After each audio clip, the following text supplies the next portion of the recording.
नमस्कार दोस्तों, स्वागत है फन एंड लर्न में। और आज के वीडियो में हम पढ़ेंगे मोहम्मद साहब के बारे में, इस्लाम धर्म के संस्थापक हज़रत मोहम्मद साहब के बारे में। और यह मैंने लिया है हिंदी की कक्षा 5 की मृदुला नामक पुस्तक से। तो चलिए देखते हैं, हम इनके बारे में जीवन परिचय लेते हैं मोहम्मद साहब के बारे में। इस्लाम धर्म के संस्थापक हजरत मोहम्मद साहब का जन्म लगभग 1400 वर्ष पहले सन 516 से 517 ईस्वी में अरब के प्रसिद्ध नगर मक्का में हुआ था। उनकी माता का नाम अमीना था। उनके जन्म से 2 महीने पहले ही उनके पिता अब्दुल्ला का देहांत हो गया था। मोहम्मद साहब बचपन से ही बड़े नेक और शांत स्वभाव के थे। उनकी मेहनत और समझदारी की प्रशंसा दूर दूर तक फैल गई थी। 6 वर्ष की आयु में उनकी माता जी भी चल बसी। उनका पालन पोषण हलीमा नाम की दाई ने किया।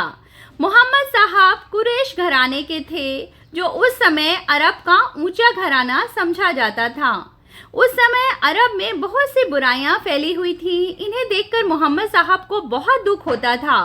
प्रायः वे मक्का के पास ही पहाड़ियों में स्थित हिरा नामक गुफा में बैठकर यह साधना करते थे कि बुराइयों का अंत हो।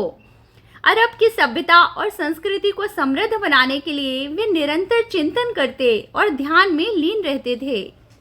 उस समय मोहम्मद साहब की आयु लगभग 40 वर्ष की थी। अब तक का उनका जीवन एक साधारण व्यापारी की तरह व्यतीत हुआ था।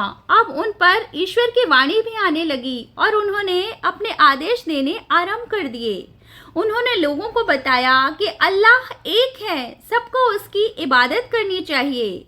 उसी ने हम सबको पैदा किया और उसी की कृपा से हमारा पालन पोषण होता है। उनका कहना था कि सब लोग बराबर हैं और उनके बीच में किसी प्रकार का ऊंच नीच का भेद नहीं है, और आदमी की वह रोजी सबसे पाक है जो उसने अपने हाथ से मेहनत करके कमाई है। वह बदला लेने से माफ कर देना अच्छा समझते थे। वह कहते थे कि पड़ोसी को कष्ट देने वाला आदमी कभी जन्नत में नहीं जा सकता। इसी प्रकार मनुष्य की भलाई के लिए उन्होंने अनेक उपदेश दिए। मोहम्मद साहब के बताए हुए रास्ते पर चलने वाले मुसलमान कहलाए और उनके धर्म का नाम इस्लाम पड़ा। इस्लाम का अर्थ है शांति में प्रवेश करना। मक्का वालों को मोहम्मद साहब की बताई हुई बातें पसंद नहीं आती थी। वे उन्हें तरह तरह से कष्ट देने लगे।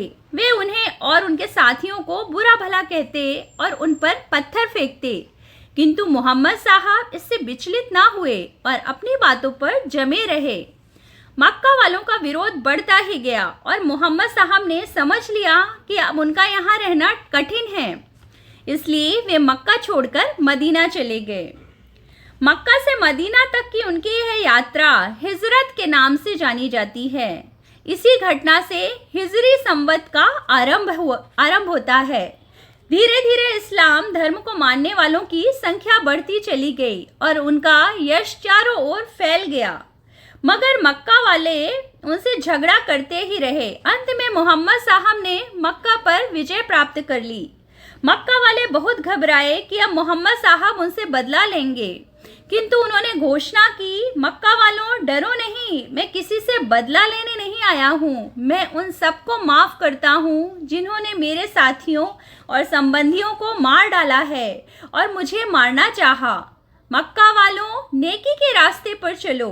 मोहम्मद साहब के इस व्यवहार का मक्का वालों पर बड़ा असर हुआ। उन्होंने मोहम्मद साहब से क्षमा मांगी और प्रार्थना की कि वे यहीं रहें। मोहम्मद साहब ने उनसे कहा, आज मैं तुम लोगों से बहुत खुश हूँ, परंतु जिन लोगों ने संकट में मेरा साथ दिया था मैं उन्हें कैसे छोड़ दूँ।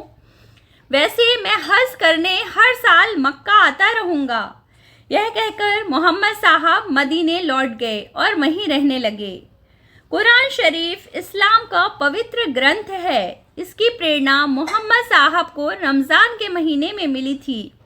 इसलिए रमज़ान के बाद चांद निकलने के दूसरे दिन कुरान की उत्पत्ति की खुशी में ईद मनाई जाती है। वास्तव में यह कुरान शरीफ की वर्षगांठ है। इस त्यौहार का असली नाम ईद उल फितर है। ईद शब्द का अर्थ लौटना और फितर का अर्थ खाना पीना होता है। मुसलमान लोग एक महीने का रोज़ा एक मजहबी फर्ज जिसमें प्रातःकाल 1 घड़ी रात से संध्या के 1 घड़ी बाद तक बिल्कुल कुछ नहीं खाते पीते, उसे रोज़ा कहते हैं, रखने के बाद ईद के दिन खाना पीना शुरू करते हैं। मुसलमानों के पूजा घर को मस्जिद कहते हैं। मोहम्मद साहब 1 महीने तक मक्का की एक गुफा में भूखे प्यासे रहे थे। उनके अनुयायी इस घटना की याद में ही 1 महीने के रोज़े रखते हैं जो रमज़ान कहलाते हैं।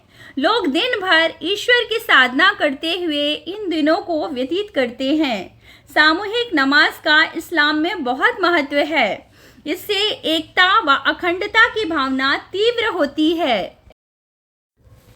इस्लाम धर्म में सूद लेना बहुत बड़ा पाप समझा जाता है तथा कृपणता को अपराध समझा गया है। इसके अतिरिक्त इस्लाम में फिजूल खर्ची की भी निंदा की गई है। जुआ खेलना और शराब पीना इस्लाम में महापाप समझा जाता है। मोहम्मद साहब के पास ईश्वर के द्वारा भेजे गए संदेश कुरान में संकलित हैं। कुरान मुसलमानों का धर्म ग्रंथ है। तो कैसी लगी आपको ये जानकारी मोहम्मद साहब के बारे में? आप इसे पढ़िए, सुनिए और समझिए और अपना ख्याल रखिए। हम फिर मिलेंगे आपको एक नई वीडियो के साथ। तब तक बाय बाय।